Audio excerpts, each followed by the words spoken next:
Good morning, good morning, good morning. This is Patrick Lee, and it is time for Midweek Motivation Live. People already tuning in all around the world, coast to coast, and awesome.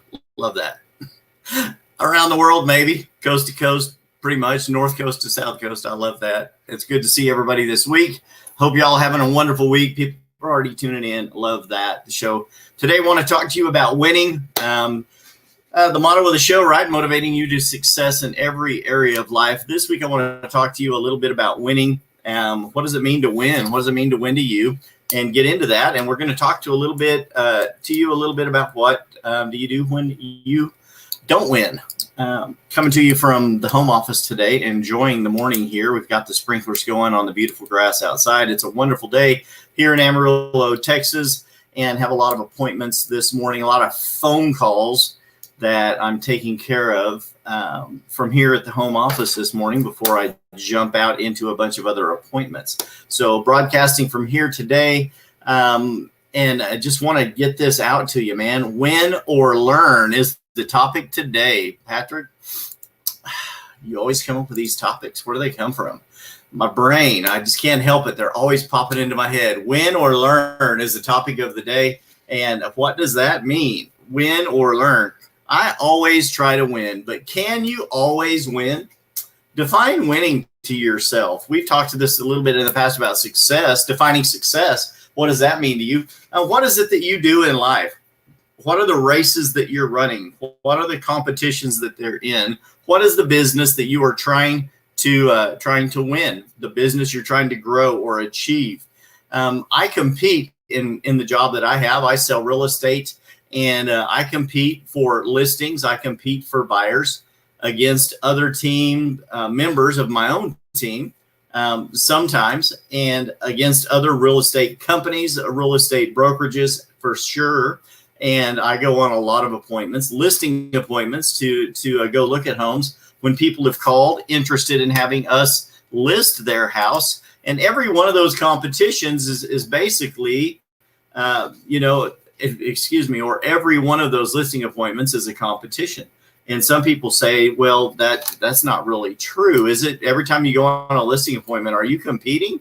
Nearly. And the person that I'm competing, if I'm not competing against another agent, and here's why I say that. I have a mindset about listings. Whenever someone wants me to come and have an appointment with them to talk about listing their home, I always assume the sale. Every time I go to talk to someone about a listing, I already assume that I have won that listing. So I tell my teammates when I'm leaving, my transaction coordinator or assistant, that, I'm out the door of the office. I'm on the way to list a house. And that's just a mindset thing for me. And maybe that's something that you need to adopt into your vocabulary as well. Good morning, Sal, other people watching. Thank you so much for coming back each and every week. Sal, I think I just saw on social media you just started a new position. Congratulations. Yay to you, man. That's awesome. Always love to see people winning in life, doing new things. A lot of people that watch the show are doing new things right now, and I'm super, super motivated, pumped, and proud of them. So that's incredible. But every time I go out on one of these appointments, I assume the sale, and I go to list the house. I don't just go to interview about listing the house. And then I also compete against myself. So yes, I'm in a competition. If that particular seller is not talking to another agent about listing the house, I still am in a competition to do a better job at this listing appointment than I did at the last listing appointment. The last conversation I had was someone about selling a house. Gave me an opportunity to learn how to do a better job in my next appointment. And that's a lot of the things that we're going to go talk about today. Yes, win or learn. Do you win everything that you do? Do we win at everything that we do? Do we win every promotion? Do we win every race? Yes, Cody, exactly. Happy birthday, Terry McCaffrey, one of my best friends and a faithful supporter of the show, watches every week. And happy birthday to him. We're not going to talk about how old he is. It's just a couple years older than me, but still young at heart, right? Young at heart. So every time I go out, I try to win. But if for some reason you don't end up crossing the finish line first, or you don't get the sale that you wanted, right? How do you respond to that? How do you react when that happens? Because sometimes, things happen. Sometimes a person may have prepared more than you did. Sometimes a person may have practiced more than you did. But the main concept about this is win or learn. Every time I go out and compete against somebody in something, if I don't necessarily win that competition, that particular race, that particular thing that I'm trying to win, my next opportunity is to learn from that, right? What I want to do, what that means is I want to learn the strategy of the person who beat me. You need to do the same thing. Learn the strategy of the person who beats you, then work on preparing for you, oh my goodness, for your next opportunity. I typed these out a little quickly, and I can't believe I had a typo in my comments. Can you believe that? And in my banners here. That just is what it is. It's okay.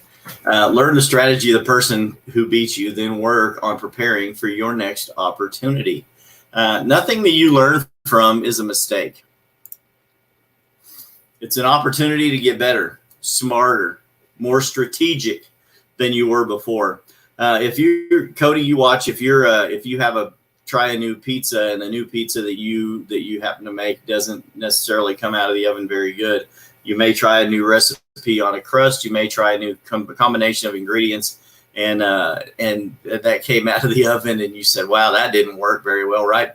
Could be any one of you at the jobs that you have or the different things that you do for a living.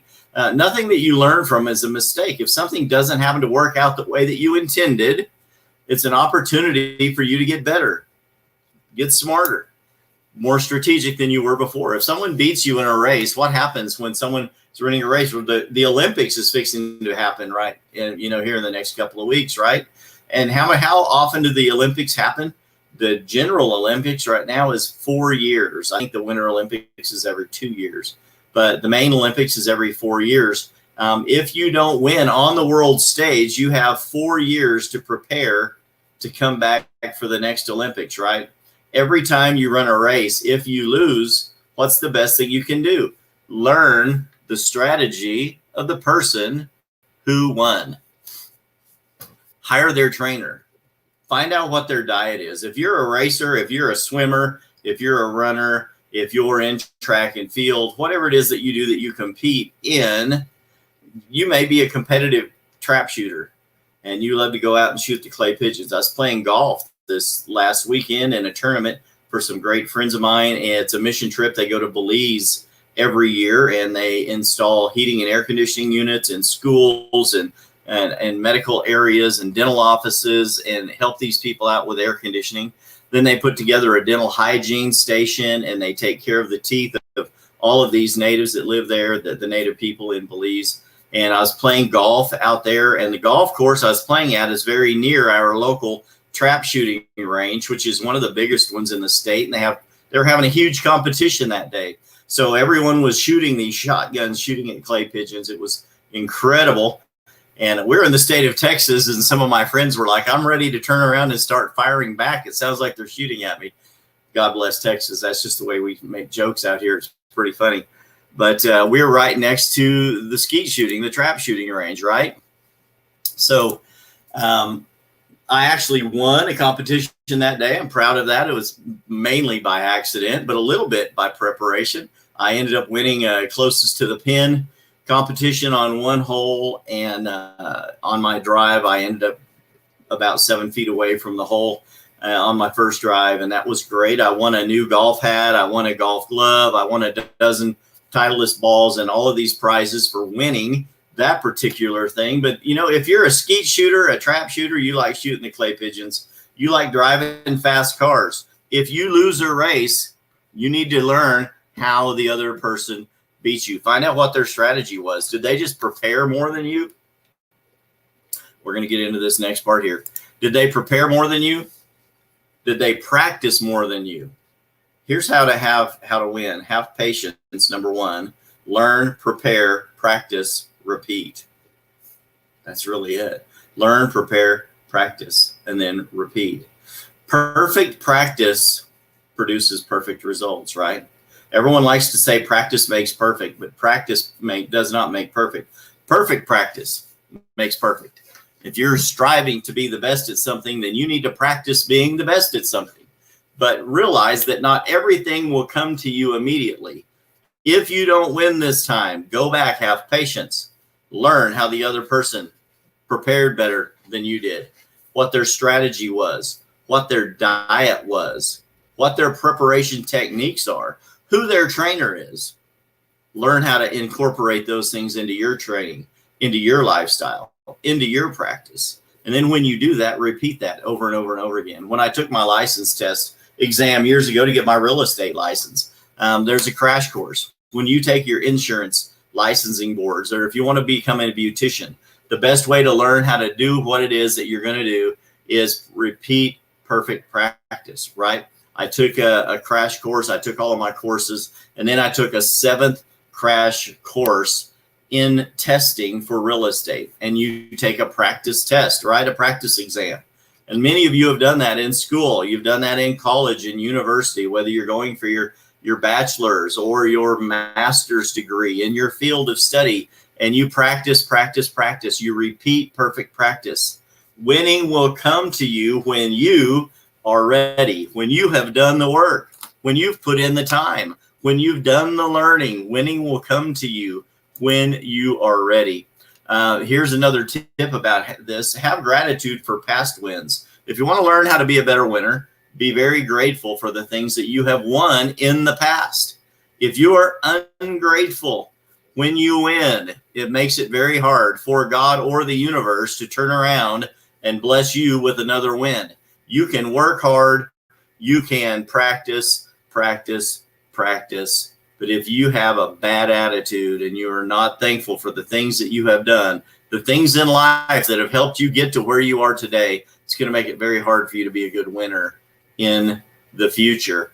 Here's another tip. Sacrifice the things that get in the way of your progress. There are many of those things that I give up on a regular basis. There are many things that you give up on a regular basis because they get in the way of where we want to go, right? If you have a desire to get in better shape, you probably need to lay off some of the carbs, right?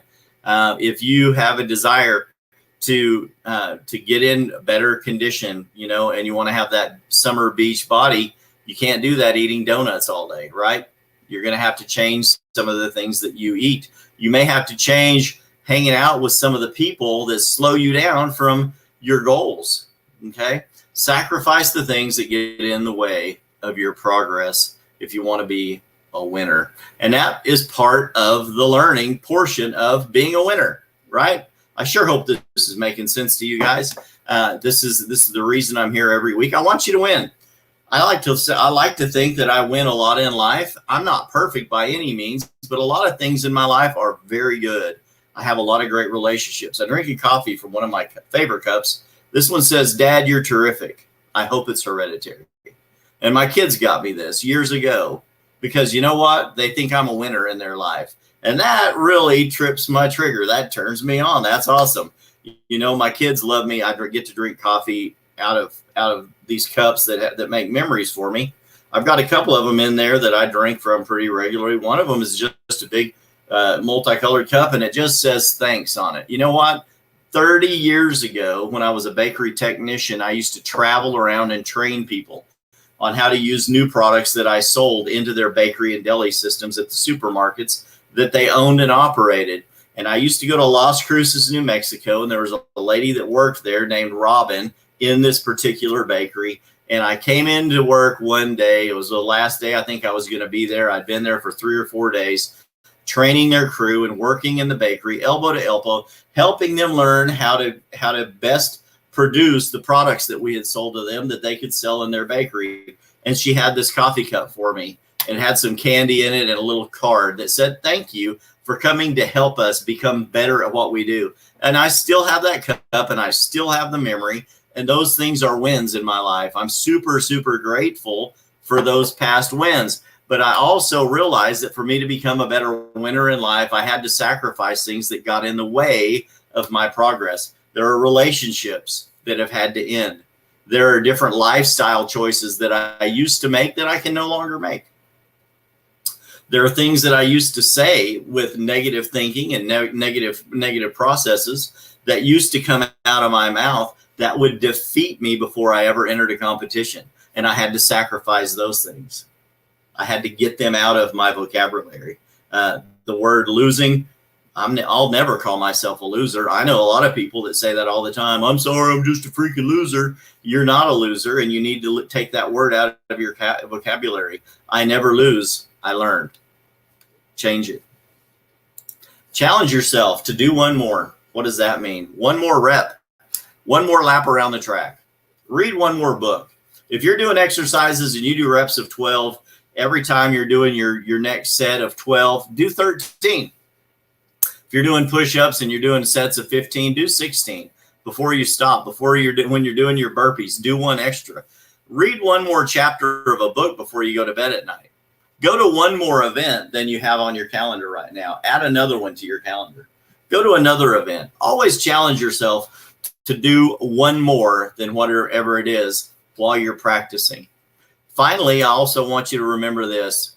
While you're in the process of winning or learning, stay true to you. Always be who you are, but always be growing, learning on how and improving who you are. But stay true to you as a wholesome person, as a good friend, as a parent, as a husband, a wife, a leader, a coach, a motivator, or a team member, whatever that is. Stay true to you. Don't change who you are for other people. Change who you are because it's who you want to become. And you're going to be so much happier doing that. Always stay true to you, to your beliefs, not bad beliefs, but if you have a strong belief system, a strong sense of morality, service to your fellow man and fellow woman, stay true to that. Don't turn into some superficial kind of person that gets a couple of wins and then becomes someone else. If that's your reason for doing this, you are no longer who you intended to be, the person that you set out to be. The goal has changed, right? The goalpost has changed. And the destination you veered off, you took that small little course mistake and you veered off and you ended up in a place that you never intended to be. And that is not my goal for you on this show. I want you to stay true to yourself and end up in the positive place of success that you intended to go to when you set out on your journey, okay? Fearless. Be fearless. What does fearless mean? Fearless. Be bold and go for the win. You can have a little fear in your life. You can have a little tremble in your lip when you start to talk, when you're going to speak in front of other people, when you're going to challenge someone else's way of thinking or an argument that they want to have for you. But remember this, fearless means fearless. Don't use fear as a motivator. Have a little bit of fear, have a little tremble in your voice, but be bold. Go for the win. Even the Bible tells us to come boldly before God's throne of grace, right? God expects us to be bold, and I do as well. Fearless, be bold. Go for the win. When you've done the preparation, when you've put in the practice, when you've learned the new strategy of the people that have beat you, and your time comes and you re-enter the competition, you're going to be a winner. I believe in you. I know that you can do it. Can you win at everything finally, every time? Yes, I believe you can. And here's why. If you don't win, you learn. And learning is winning, and you're a winner. Man, this has been Patrick Lee with Midweek Motivation Live. I'll have a bonus tip for you. The amount of living you give up today chasing a lifestyle for tomorrow is its price. Make sure it's worth it. I'll repeat that one time. The amount of living you give up today chasing a lifestyle for tomorrow is its price. Make sure that price is worth it. Remember this, courage begins at the end of your comfort zone. That's a Patrick Leeism. I want you to have a great week. I'll be back and see you next week. Remember, at the end of every video, I have to put out my shameless self-motivation plug. I am a real estate agent. I do this to help you. I want to encourage you and motivate you to have success in every area of life. For me to have success in every area of life, I have to continue as well to do what I do and win in my field of practice, and that's real estate. If you know anyone that's looking to buy or sell a home or invest in real estate, please don't hesitate to click the link in the comments below this video to my digital business card, www.patricklee.work. That will get you an appointment in my calendar. You can schedule a phone call. You can text me. You can find out everything that I am about through that link, all of my social media links as well. Do some research on me. Find out if I'm a decent guy, because who I am will come through the camera and in all of my posts on social media. You'll get to know a lot about me on social media. My life is basically an open book. Click on that link in the comments below that video. I'd love to talk to you about helping you buy a home or sell an existing home or property that you need to move. Okay. Thank you, Cody. Thank you, Ross, everyone else for commenting today. I sure appreciate each and every one of you guys coming back every week. Cody, I'll see you later today for lunch, my brother. You guys have a wonderful week. It's been fun once again. Remember, win or learn.